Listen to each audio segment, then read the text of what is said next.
साथियों, TV 24 hours की team इस समय मौजूद है। उत्तराखंड उत्तर प्रदेश का बॉर्डर जो पड़ता है, एक गांव पड़ता है दिल्ली फार्म, और वहीं उसी ग्राम पंचायत तेलीफाड़ा में हम इस समय मौजूद हैं।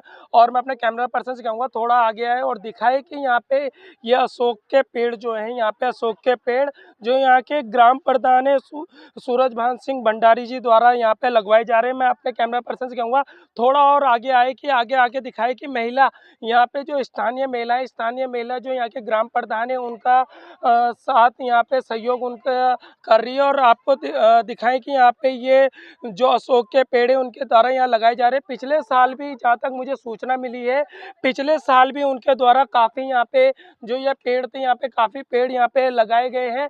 आइए चलते हैं, बात करते हैं यहाँ के जो ग्राम प्रधान है सूरजभान सिंह भंडारी जी से, और भंडारी जी से जानने की कोशिश करेंगे कि ये जो पौधे लगाए जा रहे हैं इसका मुख्य कारण क्या है। भंडारी जी, पहले टीवी 24 आवर्स में बहुत बहुत स्वागत है। नमस्कार साहब, बहुत बहुत धन्यवाद आपका। मैं सूरजभान सिंह भंडारी, ग्राम प्रधान तेलीपाड़ा से हूँ। क्योंकि ये हमारा यूपी का लास्ट बॉर्डर है जो उत्तराखंड से मिलता हुआ है, तो यहाँ प्रशासनिक जो अधिकारी है वो संज्ञान लेने तो आते नहीं कभी। तो मेरी इच्छा जागी जब मैं प्रधान का मैंने चुनाव जीता, और उसके बाद जो मेरा कार्यकाल है, मेरी इच्छा जागी कि मैं यहाँ अपने गाँव में कम से कम 8,000 से 10,000 पेड़ लगा सकूँ, वो भी एक पेड़।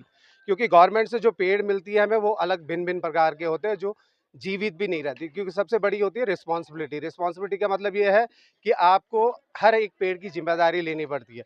पिछले से पिछले वर्ष मैंने 2000 पेड़ लगाए थे, लेकिन आज की स्थिति ये है कि उसमें से मात्र 1000 पेड़ बचे हुए, बाकी जो 1000 पेड़ है वो बिल्कुल खत्म हो गए। पशुओं की वजह से हुए या लापरवाही की वजह से हुए। इस साल का हमारा लक्ष्य है 2000 पेड़ लगाने का। फिलहाल 500 पेड़, आज शायद हम 500 पेड़ तक पहुंच जाएंगे, और धीरे धीरे करके कुछ 10 दिनों के अंदर अंदर 2000 पेड़ का भी लक्ष्य पूरा हो जाएगा। हमारा मेन मकसद है, हमने अपने पूरी जनता को, तेलीपाड़ा की पहले जितनी भी सम्मानित जनता है उनको मैं नमस्कार करता हूँ, प्रणाम करता हूँ। क्योंकि उन्होंने हर पेड़ की जिम्मेदारी ले रखी है। हर पेड़ की जिम्मेदारी लेने का मतलब ये होता है कि पेड़ को सिर्फ लगाने का मकसद नहीं है, जीवित रखने का मकसद है। मतलब एक ग्राम पंचायत, जब मेरे कार्यकाल के अंदर 10,000 पेड़ अगर अशोक के लग जाएंगे, तो इसको अशोक वाटिका गांव के नाम से भी ये प्रचलित हो जाएगा। और ये सिर्फ पहल है, सिर्फ मेरे गांव में नहीं हो रही है। मैं चाहता हूं कि मेरे गांव के माध्यम से जितने भी यूपी के गांव हैं या उत्तराखंड के गांव हैं, उन सब में अशोक ये प्रचलन चलता रहे पेड़ों का। क्योंकि प्रधानमंत्री जो नरेंद्र मोदी जी हैं, उनका भी लक्ष्य है पेड़ पे लगाना। जैसे आपने क्या बताया, एक पेड़ माँ का नाम। तो वही लक्ष्य है। ये लक्ष्य तो शायद मैंने अभी सुना, लेकिन जो मेरा पर्सनल लक्ष्य है, मेरा पर्सनल व्यू है कि मैंने अपने गांव को खुशहाल बनाना, हरित मतलब हरियाली फैलानी यहाँ पे, ताकि हमारे आने वाली पीढ़ी, जो हम ग्लोबल वार्मिंग से जूझ रहे हैं, कुछ हद तक मैं इसको कंट्रोल कर सकूं। बाकी एक बार धन्यवाद देना चाहता हूं मैं अपने पूरे ग्राम वासियों को, जिन्होंने मेरा सहयोग किया। आज बहुत बड़ी मात्रा में पूरी जनता तेलीपाड़ा की मेरे सामने खड़ी है, और आप देख ही रहे होंगे अपने इच्छा से। ऐसा कुछ नहीं कि यहाँ पे मनरेगा की टीम है और किसी को मजदूरी मिल रही है। ये अपने इच्छा से यहाँ पे आ रखे हैं और पेड़ लगा रहे हैं। इसी सिलसिले में मेरे गांव के कुछ सम्मानित लोग हैं, आदरणीय अध्यक्ष जी महोदय हैं, मान सिंह बिष्ट जी, उनसे भी आप राय ले लीजिए पेड़ों के सिलसिले में। अशोक अध्यक्ष जी, श्री मान सिंह बिष्ट जी नमस्कार। नमस्कार साहब। जिस प्रकार से प्रधान जी ने अभी बताया कि ये पौधे जो लगाने का लक्ष्य उन्होंने छेड़ा है, इस पे क्या कुछ कहना है। जी, आजकल देखो, जैसे कि संसार में आप देख रहे हैं कि ये जो प्रदूषण हो गया, बहुत ज़्यादा हो गया, जिसकी वजह से ना बारिशें हो रही है, ना कुछ हो रहा है। ये मौसम में हर साल परिवर्तन होता जा रहा है। तो इसको बचाने के लिए अगर हम एक ऐसी छोटी पहल करें, तो हो सकता है कि कुछ करने से कुछ हो जाता है। इसलिए हमारा एक उद्देश्य है कि जितनी ज़्यादा हो सके हम पेड़ लगाएं और इस प्रदूषण को बचाएं। वहीं अगर बात की जाए, कहीं ना कहीं इस बार गर्मी ने अपना प्रकोप भी काफी दिखाया है, और कहीं ना कहीं ये गर्मी का प्रकोप जब देखा जाता है जब पेड़ पौधों की कमी रहती है, तो और जनता को क्या संदेश देना चाहते हैं कि जिस प्रकार से यहाँ के जो प्रधान हैं सूरजभान सिंह भंडारी जी द्वारा 2000 पेड़ों का लक्ष्य रखा है, तो औरों को क्या संदेश देना चाहते हैं। सर, हम ये एक संदेश देना चाहते हैं कि जितने ज़्यादा से ज़्यादा हम पेड़ लगाएंगे, उतना हम सुरक्षित रहेंगे, उतनी हमें बारिश, हवा, ऑक्सीजन मिलेगा, और आने वाले जो हमारी पीढ़ी है वो आनंद लेंगे इस चीज़ का। तो अगर हम इस पहल को, अगर हम इस कदम को नहीं उठाएंगे, तो आने वाली पीढ़ी भी इसको सो जाएगी, वो भी नहीं करेगी कुछ। तो दिन पर दिन ये स्टैंडर्ड डाउन होता जाएगा। इसलिए अगर थोड़ा थोड़ा करके हम अभी स्टैंडर्ड को ऊपर करेंगे, तो एक दिन हम बहुत अच्छा खुशहाली का जीवन जी सकते हैं। जिस प्रकार से पिजी ने कहा है कि हम एक खुशहाली का जीवन जी पाएँगे, जिस प्रकार से यहाँ पे ये पेड़ लग रहे हैं और इस पेड़ की जो प्रधान द्वारा जिस प्रकार से बताया गया है कि हमने एक पेड़ जो एक पेड़ की देख-रेख के लिए किसी न किसी को हमने यहाँ पे रखा हुआ। मैं कैमरा पर्सन से कहूँगा सीधे सामने आएँ और प्रधान जी एक चीज़ बताएँ, जिस प्रकार से ये एक पेड़ की देख-रेख के लिए आपने कितने बंदों को इस पे रखा हुआ है? एक पेड़ की देख-रेख मतलब ये है कि हमारी ग्राम पंचायत में 10-11 कीर्तन मंडली है। एक कीर्तन मंडली में 25 से 30 महिलाएँ रहती हैं। तो हर कीर्तन मंडली की ज़िम्मेदारी उन्होंने खुद से ली है कि 50 पेड़ की हम रक्षा करेंगे, सुरक्षित रखेंगे, जीवित रखेंगे उनको। तो 11 कीर्तन मंडली है तो 550 तो ऐसे ही हो गए। तो 2000 का जो लक्ष्य है, जैसे हमारे जितने भी सम्मानित जनता है यहाँ पे, उन्होंने 5 पेड़ की ज़िम्मेदारी ले रखी है।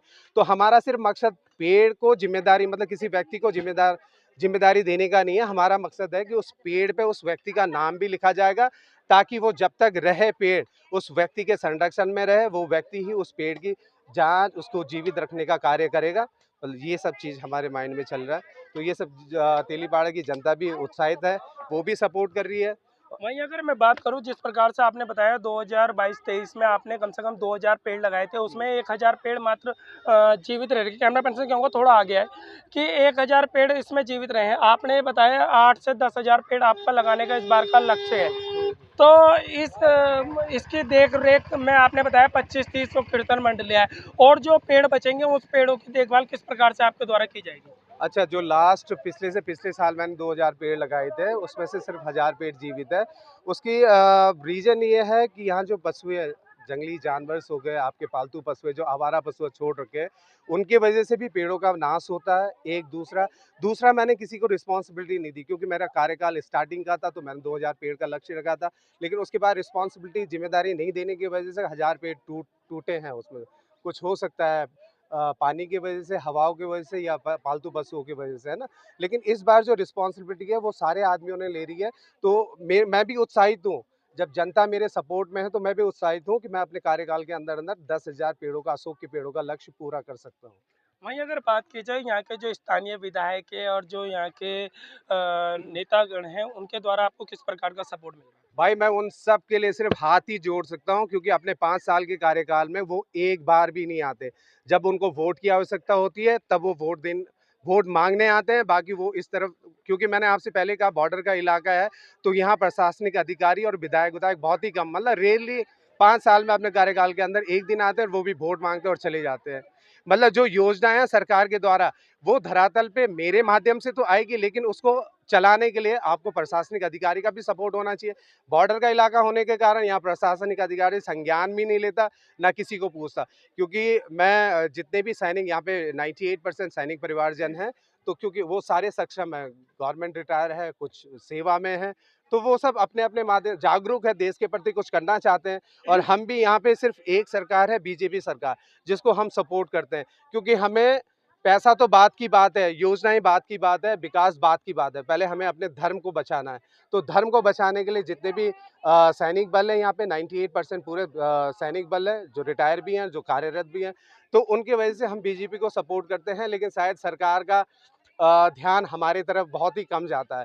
क्योंकि एक तो बॉर्डर इलाके में, और दूसरा मेरा ये मानना है, जब विकास कार्य होता है, जब विकास कार्य की रफ्तार चलती है, तो गाँव से लेके शहर तक चलती है। अभी शायद हमारा गाँव अनदेखा है, गवर्नमेंट की नज़र में नहीं है, लेकिन जब वहाँ से विकास कार्य चलेगा तो धीरे-धीरे मेरे गाँव तक भी पहुँचेगा, ऐसा विश्वास है मेरा।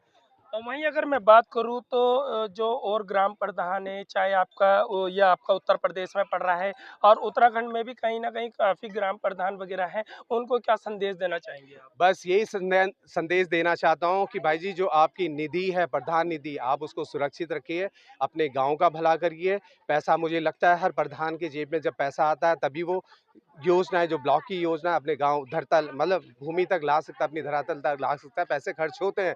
लेकिन एक देश प्रेम भी है, गाँव के प्रति प्रेम भी है, और उसी भावना को मैं लेके चलता हूँ, और सारे प्रधानों को मैं संदेश देना चाहता हूँ कि ये छोटा-सा कार्य है, छोटा-सा कार्य है। पेड़ लगाने में कहीं पैसा नहीं लगता, मेहनत नहीं लगती, आपका गाँव का सपोर्ट आपके साथ होगा, तो ईज़िली बहुत आसानी से आप हज़ारों क्या करोड़ों पेड़ लगा सकते हैं। तो ये हमारा ग्लोबल जो ग्लोबल वार्मिंग है उसकी तरफ एक छोटी-सी पहल है। मैं मानता हूँ कि इतना पेड़ लगा के शायद ग्लोबल वार्मिंग ख़त्म नहीं हो सकती, लेकिन एक छोटी-सी पहल है। भले मैं छोटे से गाँव से वो पहल कर रहा हूँ, मैं चाहता हूँ ये जो मेरी पहल है, वो गाँव-गाँव होते-होते पूरे शहर, पूरे देश में फैले। बहुत-बहुत धन्यवाद आपका। जिस प्रकार से ग्राम प्रधान सूरजमल सिंह भंडारी जी ने कहा है, मैं छोटी सी पहल कर रहा हूँ। पहल एक छोटी या बड़ी नहीं होती, पहल पहल होती है। और वहीं मैं प्रधान जी ने एक चीज़ बोली है कि यहाँ के जो स्थानीय विधायक है और सरकार के जो अधिकारीगण हैं, वो खाली यहाँ वोट मांगने तो आते हैं। जिस टाइम पे उन्हें वोट चाहिए होता है, वो गली गली मोहल्ले मोहल्ले तो गाँव गाँव तो घूमते हैं। भले जीतने के बाद वो इस तरफ नज़र नहीं आते हैं, क्योंकि ये एक बॉर्डर का इलाका पड़ता है और बॉर्डर के इलाके पे वो जीतने के बाद आज तक दिखाई नहीं देते हो, चाहे 5 साल बीत जाते हैं।